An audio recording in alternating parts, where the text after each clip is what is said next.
بسم الله الرحمن الرحيم. قال الله عز وجل في سورة النساء: وإن أردتم استبدال زوج مكان زوج وآتيتم إحداهن قنطارا فلا تأخذوا منه شيئا أتأخذونه بهتانا وإثما مبينا. صدق الله العلی العظیم وصدق رسولہ النبی الامین. سورہ نساء کی آیت نمبر 20 کی تلاوت کی. اس سے پہلے جو مضمون بیان ہوا اس میں عورتوں سے متعلق کلام ہوا، پھر زنا کی سزا سے متعلق کلام ہوا، پھر یہ بھی آپ کو بتایا کہ زنا کی سزا پہلے جو مقرر تھی بعد میں وہ حکم منسوخ ہو گیا، اور اب اگر شادی شدہ کوئی زنا کرتا ہے تو اس کی سزا رجم ہے، یعنی اتنے پتھر مارنا کہ وہ ہلاک ہو جائے، اور اگر غیر شادی شدہ زنا کا مرتکب ہوتا ہے یا عورت مرتکب ہوتی ہے تو اس کو 100 کوڑوں کی سزا دی جائے گی. اس کے بعد جو پچھلی نشست میں ہم نے آیت نمبر 19 میں جو مضمون سمجھا، اس میں اللہ تعالیٰ نے عورتوں کے مزید حقوق کو ذکر فرمایا، اور ایک رسم جو ظلماً عورتوں کے خلاف جاری تھی کہ زبردستی کسی شخص کا انتقال ہوتا تھا تو اس کے وارث جو ہے اس کی بیوی کے بھی مالک بن جاتے تھے، اور آپ کو بتایا کہ یا تو وہ اس کو اپنے نکاح میں رکھ لیتے تھے بلا مہر، اور بیٹا بھی اپنے باپ کی منکوحہ سے نکاح کر لیتا تھا، شادی کر لیتا تھا، یعنی سوتیلی ماں سے شادی کر لیتا تھا. یہ انتہائی قبیح فعل ہے. اللہ تعالیٰ نے اس کی حرمت کو آگے اگلی آیات میں بیان فرمایا. تو ایک تو یہ، یا وہ کسی اور سے نکاح کر لیتے تھے ان کا اور مہر خود رکھ لیتے تھے، گویا کہ یہ انہوں نے ان کی رقم وصول کر لیا، ان کو قید میں رکھتے اور کہیں نکاح نہ کرنے دیتے حتیٰ کہ وہ مر جاتی، اور ان کو جو کچھ ورثے میں ملا تھا طریقہ وہ اس پر قابض ہو جاتے. تو یہ ایک ظالمانہ رسم تھی. اللہ تبارک و تعالیٰ نے اس سے منع فرمایا، اور پھر ان مردوں سے خطاب فرمایا کہ جن کی خواتین جو کوئی برائی کا ارتکاب کریں، تو ان کے بارے میں بھی آپ کو بتایا تھا کہ پہلے یہ حکم تھا کہ اگر تم نے انہیں کچھ دیا ہو تو وہ اس سے واپس نہیں لے سکتے. اس سے فقہا نے یہ نتیجہ نکالا کہ شوہر نے بیوی کو نکاح کے بعد، شوہر بیوی بنتا ہی نکاح کے بعد ہے، تو نکاح کے بعد جو کچھ شوہر بیوی کو یا بیوی شوہر کو دیتی ہے اس کو واپس نہیں لیا جا سکتا. واضح احکام اس سلسلے میں موجود ہیں.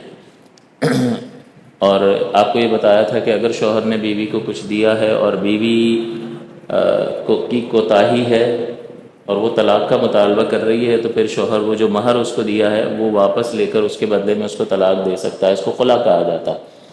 تو طلاق کے لفظ سے جب طلاق کہی جاتی ہے بغیر پیسوں کے تو وہ طلاق کہلاتی ہے، اور اگر پیسہ لے کر شوہر طلاق دے رہا ہے تو اس کو خلا کہا جاتا ہے.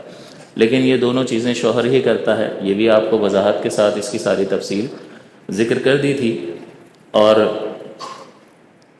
آگے اللہ تعالیٰ نے فرمایا کہ وعاشروہن بالمعروف، کہ ان کے ساتھ اچھا برتاؤ کرو، یعنی بیویوں کے ساتھ اچھا برتاؤ کرو، کیونکہ نبی کریم نے فرمایا کہ ان عورتوں کے معاملے میں تم اللہ سے ڈرو، کیونکہ اللہ کے یہ کلمے کی وجہ سے تمہاری ماتحت ہو گئی ہے، ورنہ تمہارا کیا کمال ہے. اللہ تعالیٰ نے ایک نظام اس نے بنایا ہے، گھر کا ایک سرپرست تو ہوگا، سربراہ تو ہوگا، تو مرد کے اندر عورت کے مقابلے میں صلاحیتیں زیادہ ہیں، لہٰذا اس کا فیصلہ جو ہے وہ قول فیصل کی حیثیت سے مقرر فرمایا، اور اس کو سربراہ مقرر فرمایا اور اس کو ماتحت کیا.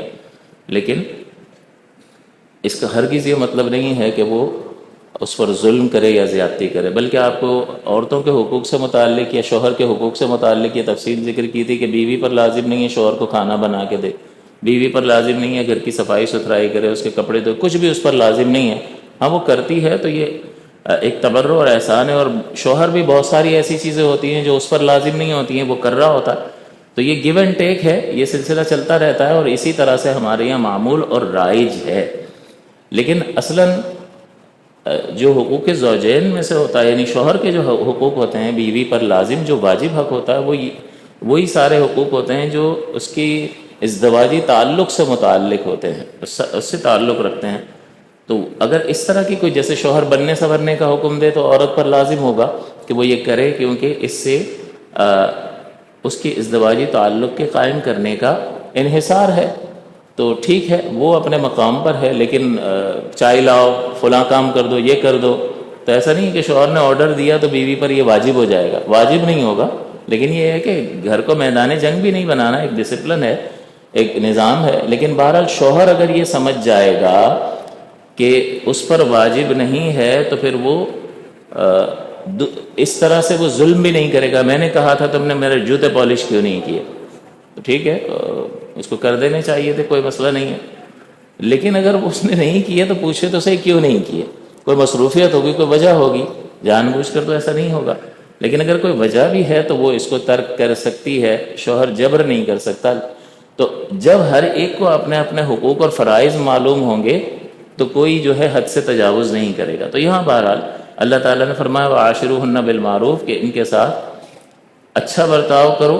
اور مزید یہ بھی فرمایا کہ بعض اوقات ایسا ہوتا ہے کہ کسی وجہ سے بیوی شکل و صورت کے اعتبار سے یا اخلاق و کردار کے اعتبار سے، یعنی اخلاق کے اعتبار سے وہ اچھی نہیں لگتی ہے، تو اللہ تعالیٰ پھر بھی گویا کہ یہاں پر یہ تعلیم دی جا رہی ہے فَإِن كَرِهْتُمُوهُنَّ، پس اگر تم انہیں ناپسند کرتے ہو، فَعَسَىٰ أَن تَكْرَهُوا شَيْئًا، تو ہو سکتا ہے کہ تم کسی چیز کو ناپسند کرو، وَيَجْعَلَ اللَّهُ فِيهِ خَيْرًا كَثِيرًا، اور اللہ تعالیٰ نے اس میں تمہارے لیے خیر کثیر رکھ دی ہو کہ اس سے تمہیں صالح اولاد عطا کر دے، نیک اولاد عطا کر دے، جو تمہارے لیے آگے خدمت گزار اولاد عطا کر دے. تو اللہ تعالیٰ اس آیت مقدسہ کے اس مضمون میں یہ پیغام ہے کہ حد المقدور جو ہے وہ جدائی کی طرف نہیں جانا چاہیے، بلکہ اس رشتے کو نبھانے کی کوشش کرنی چاہیے. یہ ان آیات کے بعد آج جو مضمون ہے اس میں یہ ہے کہ اگر اس کے باوجود، یعنی اگر تمہیں اللہ تعالیٰ فرماتا ہے اگر تمہیں ناپسند بھی ہیں تو ہو سکتا ہے کہ تم کسی چیز کو ناپسند کرو اور اللہ تعالیٰ نے تمہارے لیے اس میں بہت زیادہ فائدہ رکھ دیا ہو. تو ایک پہلو سے تمہیں نقصان محسوس ہو رہا ہے، لیکن دوسرے پہلو سے اللہ تعالیٰ نے ہو سکتا ہے تمہارے لیے اس کو فائدہ مند بنایا ہو، تو اس پہلو پہ نگاہ رکھ لو. لہٰذا گویا کہ ملا کر چلنے کی بات کی جا رہی ہے. لیکن اس کے باوجود اگر کوئی شخص اپنی زوجہ کو طلاق دینا چاہتا ہے اور دوسرا نکاح کرنا چاہتا ہے تو پھر دیکھیں اللہ تعالیٰ کیا فرماتا ہے وَإِنْ أَرَدْتُمُ اسْتِبْدَالَ زَوْجٍ مَكَانَ زَوْجٍ، کہ اگر تم ایک بیوی کے بدلے دوسری بیوی بدلنا چاہو، یعنی پچھلی والی کو طلاق دینا چاہو اور دوسری سے نکاح کرنا چاہو. تو پہلے ادوار میں یہ ہوتا تھا کہ ایک آدمی جو ہے اس کو کوئی عورت پسند آ جاتی تھی تو پھر وہ اس سے نکاح کرنے کے لیے یہ کرتا تھا کہ پچھلی بیوی کو جو کچھ دیا ہوتا تھا اس سے وہ واپس لینے کی کوشش کرتا تھا، اور تاکہ وہ اس کو طلاق دے، یعنی وہ اس کو اتنا مجبور کر دیتا تھا کہ وہ اس کو یہ واپس کرے اور اس کے بدلے میں اس سے طلاق لے اور پھر وہ دوسرا نکاح کرے، اور جو کچھ اس کو پہلی بیوی سے واپس ملا ہے وہ بطور مہر وہ نئی بیوی کو دے دے. اللہ تعالیٰ نے اس سے منع فرمایا، چنانچہ فرمایا کہ ٹھیک ہے اس کا یہ اختیار تو ہے، حق تو دیا ہے شریعت نے کہ وہ دوسرا نکاح کر سکتا ہے، ایک کے ہوتے ہوئے بھی دوسرا کر سکتا ہے، لیکن ایک کو طلاق دے کر بھی دوسرا نکاح کرنا چاہے کوئی وجہ ہونی چاہیے، بلا وجہ طلاق دینا جائز نہیں ہوتا.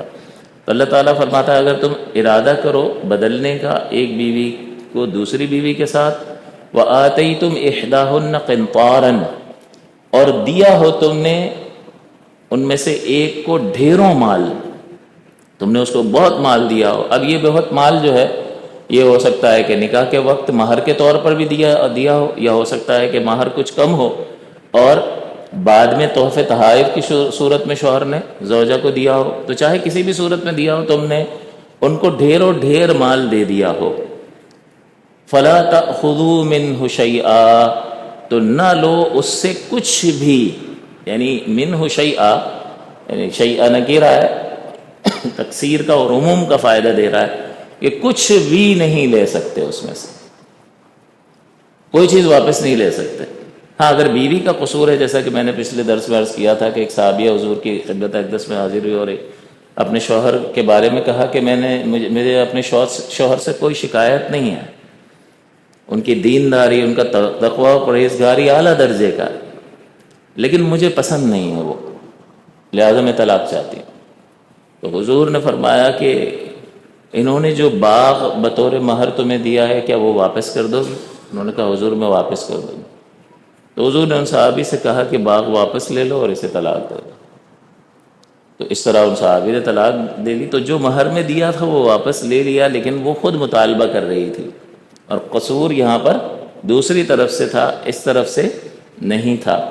تو آپ کو بتایا تھا کہ اگر کوئی شوہر طلاق کے بدلے میں کوئی رقم لیتا ہے تو پہلی بات یہ کہ اگر بیوی کا قصور ہو تو وہ لے سکتا ہے.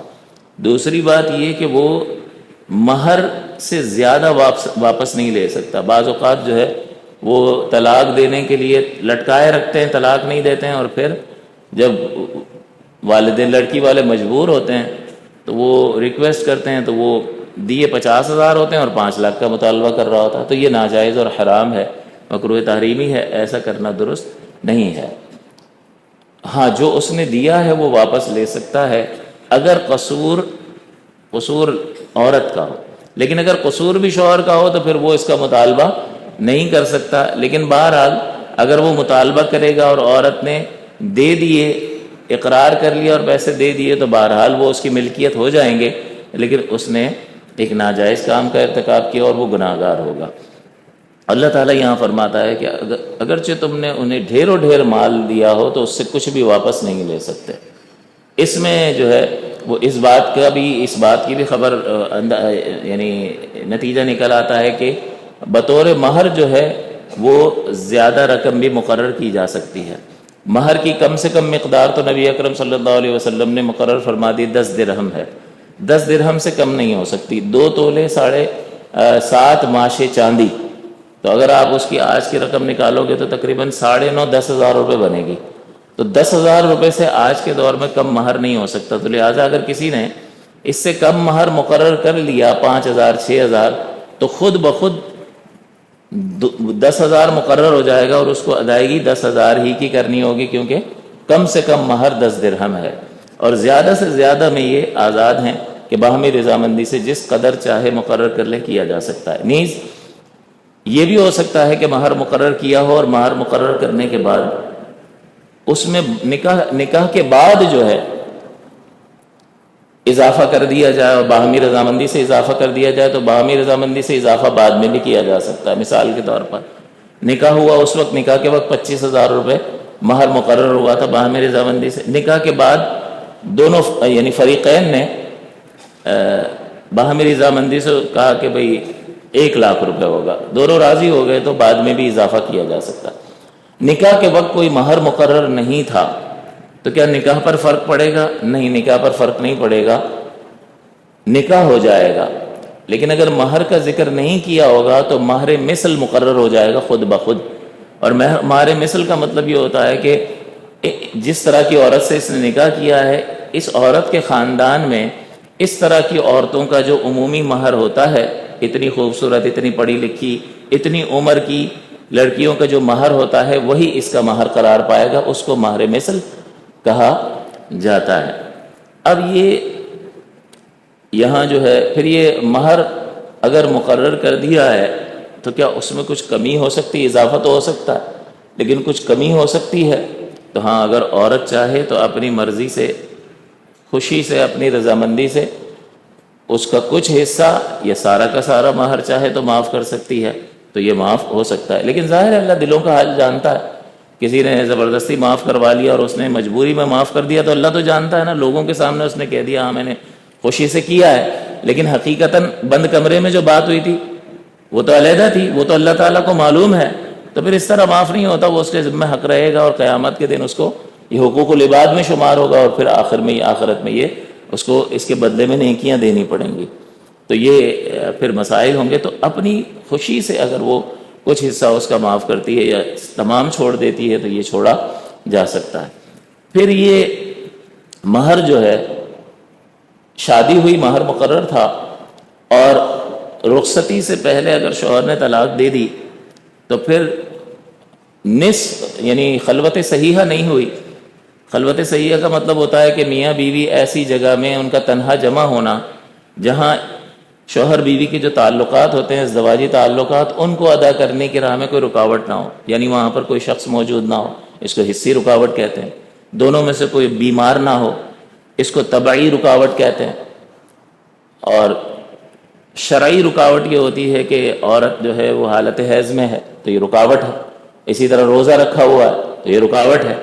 تو شرعی طبعی یا حصی رکاوٹ نہ ہو اور میاں بیوی ایسے مقام پر جمع ہو جائیں کہ جہاں پر ازدواجی تعلق قائم کرنے میں اس طرح کی کوئی رکاوٹ نہ ہو تو اس کو کہا جاتا ہے خلوت صحیحہ.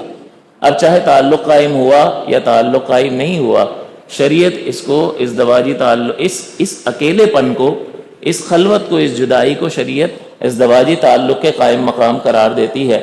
اور اب جو ہے وہ مہر مؤکد ہو جاتا ہے، اب یہ پختہ ہو جاتا ہے. اب اگر شوہر طلاق دیتا ہے معاذ اللہ تو پھر یہ پورا مہر اس کو ادا کرنا ہوگا.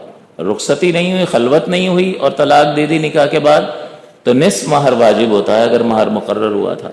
اور اگر خلوت صحیحہ ہوئی اگرچہ ازدواجی تعلق قائم نہیں ہوا تو پھر مہر مؤکد ہو جاتا ہے، پختہ ہو جاتا ہے. اور اگر ایسی صورت میں طلاق دی جائے تو پھر کل مہر شوہر کو ادا کرنا لازم ہوتا ہے. پھر اس میں مہر کی دو قسمیں ہوتی ہیں، ایک ہوتا ہے مؤجل، الف جیم اور لام سے اجل، اجل کا مطلب ہوتا ہے مدت، اور ایک ہوتا ہے معجل عین سے عجل، عجلت، جس کو آپ کہتے ہیں میں نے عجلت میں یہ کام کر دیا، عجلت یعنی جلدی جلدی میں.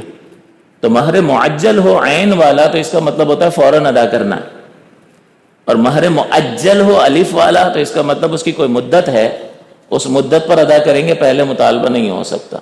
لہذا اگر مہر معجل تھا یعنی جلدی والا مہر تھا تو بیوی کسی بھی وقت مطالبہ کر سکتی ہے، اور اگر شوہر اس کی ادائیگی نہ کرے تو اس کو اپنے قریب آنے سے روک سکتی ہے، اس کے ساتھ سفر پہ جانے سے منع کر سکتی ہے، کیونکہ اس کا مہر اگرچہ رخصتی ہو چکی ہو اس کے باوجود مہر معجل ہے. اگر عورت مطالبہ کر رہی ہے تو پھر شوہر کو ادا کرنا ضروری ہے. اس کے بغیر جو ہے وہ عورت اگر چاہے تو اس کو اپنے قریب آنے سے روک سکتی. لیکن اگر اجل والا ہے، مدت والا ہے، تو پھر یہ دیکھا جائے گا کہ کتنی مدت مقرر کی ہے. مثال کے طور پر کسی نے کہا کہ بھئی 1,00,000 مہر ہے، 1 سال میں دے دیں گے، تو یہ اجل ہے، مدت ہے. تو 1 سال سے پہلے مطالبہ نہیں ہو سکتا، اسی وقت ہوگا جب 1 سال گزر جائے. اور اگر کوئی مدت مقرر ہی نہیں کی، مؤجل ہے، دے دیں گے جی، کوئی مدت مقرر نہیں ہے، تو پھر ہمارے عرف اور رواج کے مطابق فیصلہ ہوگا. اور ہمارے عرف اور رواج میں ایسے مہر کی ادائیگی طلاق کی صورت میں ہوتی ہے یا شوہر یا بیوی میں سے کسی کے ایک کے انتقال کی صورت میں ہوتی ہے. لہٰذا اگر شوہر نے طلاق دے دی تو اب جو ہے وہ شوہر بیوی کو مہر ادا کرے گا، یہ مؤجل والا، الف والا، کیونکہ اب تو نکاح ہی باقی نہیں رہا، اب مدت پوری ہو گئی، اب اس کو مہر ادا کرنا ہوگا. اور اگر کسی ایک کا انتقال ہو جاتا ہے تو اگر شوہر کا انتقال ہو گیا تو شوہر کے طریقے میں سے پہلے بیوی کا مہر ادا کریں گے، اور اس کے بعد جو بچا ہوا طریقہ ہے وہ ورثاء میں تقسیم ہوگا، یعنی تجہیز و تکفین اور قرض ادا کرنے کے بعد اور وصیت پوری کرنے کے بعد تو یہ قرض بیوی کا ادا کریں گے. اور اگر بیوی کا انتقال ہو گیا ہے تو شوہر سے مہر لے کر بیوی کے طریقے میں شامل کیا جائے گا، اور پھر بیوی کا طریقہ ورثاء میں تقسیم کیا جائے گا. تو یہ مؤجل والا ہوتا ہے. تو یہ چند میں نے بنیادی چیزیں مہر سے متعلق آپ کی خدمت پہ ذکر کر دی. اور یہاں ایک واقعہ اس ضمن میں یہ بھی ذکر کیا جاتا ہے حدیث مبارکہ میں کہ حضرت عمر رضی اللہ، نبی اکرم صلی اللہ علیہ وسلم نے فرمایا کہ عورت کا بہتر ہونا، غالباً آپ نے ذکر فرمایا، اس میں ہے کہ اس کا مہر آسان ہو، کیونکہ مہر آسان ہوگا تو نکاح کرنا آسان ہوگا، اور جب نکاح کرنا آسان ہوگا تو لوگ گناہ سے بچ جائیں گے.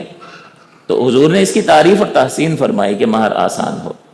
لیکن تو بہرحال حضرت عمر رضی اللہ تعالیٰ عنہ نے اپنے دور خلافت میں اعلان کر دیا کہ عورتوں کے زیادہ مہر مقرر نہ کرو. تو اس مجمع میں سے ایک عورت کھڑی ہوئی اور اس نے یہ آیت پڑھنا شروع کر دیا کہ دیکھیں اللہ تعالیٰ تو ہمیں دے رہا ہے اور آپ منع کر رہے ہیں، یہ کیسے ہو سکتا ہے؟ اس نے یہ آیت پڑھی وَآتَيْتُمْ إِحْدَاهُنَّ قِنْطَارًا فَلَا تَأْخُذُوا مِنْهُ شَيْئًا، اور اگر تم نے ان میں سے کسی ایک کو ڈھیروں مال دیا ہو تو اس سے کچھ نہیں لے سکتے. تو یہاں تو اللہ تعالیٰ جائز قرار دے رہا ہے ڈھیروں مال دینا. تو حضرت عمر نے کہا ہاں عمر، دوسرے تمام لوگ تم سے زیادہ جانتے ہیں.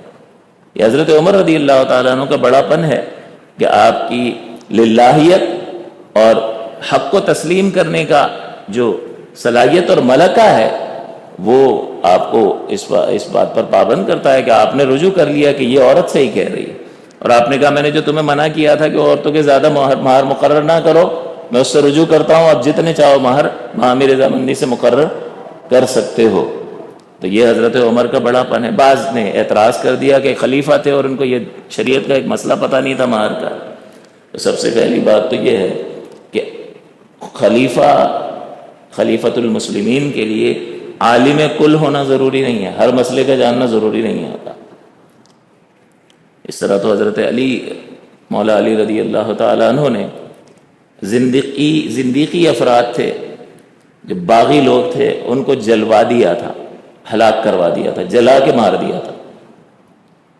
تو حضرت ابن عباس رضی اللہ تعالیٰ عنہ کو جب پتہ چلا تو آپ نے فرمایا کہ میں نے نبی کریم, آپ کو جلانا نہیں چاہیے تھا, میں نے نبی کریم صلی اللہ علیہ وسلم کو فرماتے ہوئے سنا ہے کہ اللہ کے عذاب کے ساتھ تم عذاب مت دو, یعنی اللہ تعالیٰ آگ کا عذاب دیتا تو تم آگ کا عذاب کسی کو مت دو.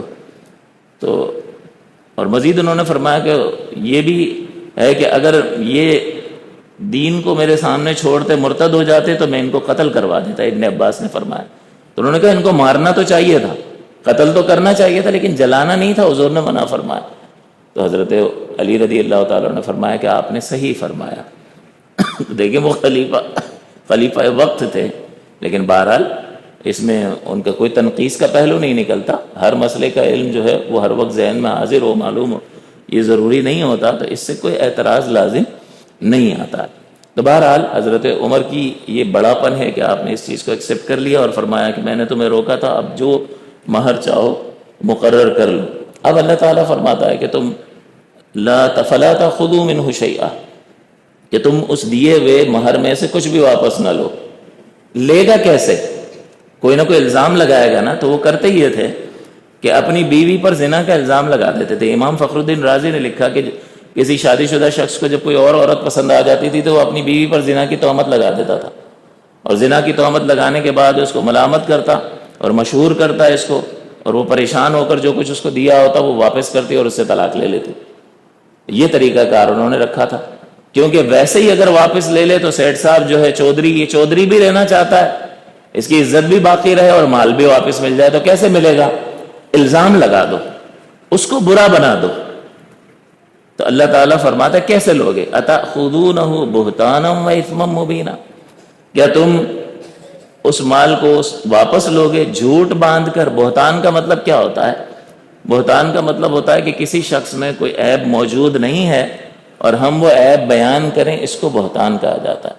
نبی مکرم صلی اللہ علیہ وسلم نے جب غیبت سے منع فرمایا کہ تمہارے بھائی کے اندر کوئی عیب موجود ہو تو اسے دوسرے کے سامنے بیان نہ کرو, اگر اسے وہ بیان کرنا برا لگتا ہے تو یہ غیبت ہے اور یہ مرے ہوئے بھائی کا گوشت کھانے کی طرح ہے. لیکن ہمارے لیے تو بائیں ہاتھ کا کھیل ہے نا, ہم اپنی گفتگو کا جائزہ لے لیں. جب بھی کسی کا نام لے کر ذکر کریں گے تو اس کی تعریف تو بہت کم ہی ہوگی, برا بھلا ہی کہہ رہے ہوں گے, یہ ایسا ہے, اس طرح کرتا ہے, یوں کرتا ہے, یوں کرتا ہے, یوں کرتا ہے, بیڑا غرق اپنا کریں گے. تو بھائی کسی کا نام لے کر بات کرنے کی ضرورت ہی کیا ہے؟ کسی شخص نے کہا کہ اگر مجھے کسی کی غیبت کرنی ہو نا تو میں اپنی امی کی غیبت کروں گا. اس نے کہا کیا مطلب ہے, کیوں؟ کہا پھر وہ میری نیکیاں تو جانی ہے تو میری ماں کو ہی ملے, کسی اور کو نہ ملے.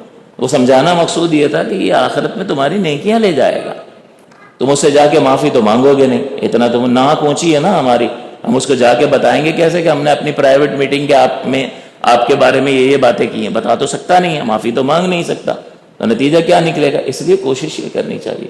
ہمارا دین, ہماری شریعت طہارت اور تزکیہ نفس اور باطنی پاکیزگی کو پسند کرتی ہے.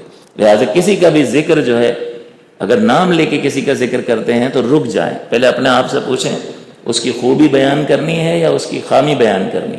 اگر خوبی بیان کرنی ہو تو نام لے کر ذکر کرو, ورنہ نہیں کرنی چاہیے. تو بہرحال یہاں نبی کریم صلی اللہ علیہ وسلم نے جب فرمایا کہ مرے ہوئے بھائی کا گوشت کھانے کی طرح, تو صحابہ نے عرض کیا کہ حضور اگر وہ برائی اس میں موجود ہو تب تو بیان کر سکتے ہیں نا. حضور نے فرمایا موجود ہو تب بیان کرنا یہ غیبت ہے, اگر موجود نہیں ہے پھر بھی بیان کرو گے تو یہ غیبت سے بھی بڑا گناہ ہے, جس کو بہتان کہتے ہیں. تو اللہ تعالیٰ فرماتا ہے تاخذونہ بہتانا, کیا تم وہ مال واپس لے لو گے بہتان باندھ کر, ان پر جھوٹ باندھ کر, زنا کی جھوٹی تہمت لگا کر, ان کو معاشرے میں ذلیل و رسوا کر کے ان سے وہ مال واپس لو گے. وہ اثما مبینہ, اور کھلا گناہ کر کے تم وہ مال واپس لوگے۔ اللہ تعالیٰ نے اس کو ناپسند فرمایا اور اس سے منع فرمایا۔ لہٰذا ہمیں یہ دیکھنا ہوگا کہ بعض اوقات شوہر جو ہے، اس میں درس یہ ہے، ایک تو یہ مہر سے متعلق مسائل آپ کی خدمت میں بیان کر دیے، مزید یہ کہ اگر شوہر نے بیوی کو کچھ دیا ہے یا بیوی نے شوہر کو کچھ دیا ہے تو وہ اس سے واپس نہیں لے سکتا تاوقت یہ کہ وہ اپنی مرضی سے اسے وہ واپس کر دے، اپنی خوشی اور رضامندی سے۔ اس کا بیان ہم پہلے بھی کر چکے ہیں کہ اگر وہ اپنی رضامندی سے کل مہر معاف کر دے تو معاف ہو جائے گا، اس کا جز معاف کر دے تو معاف ہو جائے گا۔ تو اس لیے جو پچھلی آیات گزری اس میں بھی اللہ تعالیٰ نے فرمایا وَعَاشِرُوهُنَّ بِالْمَعْرُوفِ، اس کو اپنے آپ کو حکمراں نہ سمجھیں اور اس کو محکوم نہ سمجھیں۔ آپ کی بھی بہن بیٹی ہوگی، آپ یہ چاہو گے کہ میرا جو بہنوئی ہے میری بہن کے ساتھ اچھا سلوک کرے، اور میری جو بیٹی ہے اس کے ساتھ میرا داماد اچھا سلوک کرے، کیونکہ اگر آپ کی 4 بیٹیاں بھی ہوں، 3 سکھی ہوں، ایک بھی بے چین ہو تو ماں باپ کو تو قرار نہیں آئے گا نا، اور یہ ماں باپ کی بے قراری کا سبب وہ نکمہ داماد بن رہا ہے۔ تو یہ ایک کو ضرر نہیں پہنچا رہا ہوتا، ایک کو پہنچانا بھی گناہ ہے، یہ ضرر متعدی ہوتا ہے کہ وہ بیچاری آ کر ماں باپ کو بتاتی ہے، اور کیا کرے، کس سے فریاد کرے، تو وہ ماں باپ کو بتاتی ہے، تو پھر ماں باپ پریشان ہوتے ہیں۔ تو لہٰذا یہ دل آزاریاں جو ہیں وہ انسان کو نہیں کرنی چاہیے۔ کبھی زندگی میں ہوا ہو تو معذرت طلب کرنے میں، معافی مانگ لینے میں کوئی چھوٹا نہیں ہو جاتا۔ میرے اور آپ کے آقا صلی اللہ علیہ وسلم نے ارشاد فرمایا من تواضع للہ رفعہ اللہ، جو اللہ تعالیٰ کے لیے عاجزی اور انکساری اختیار کرتا ہے اللہ تعالیٰ اس کو بلندی عطا فرماتا ہے۔ اللہ تعالیٰ ہمیں اپنے اہل و عیال کے ساتھ اس نے سلوک کرنے کی توفیق عطا فرمائے۔ اللہم صلی علی سیدنا و مولانا محمد معدن الجود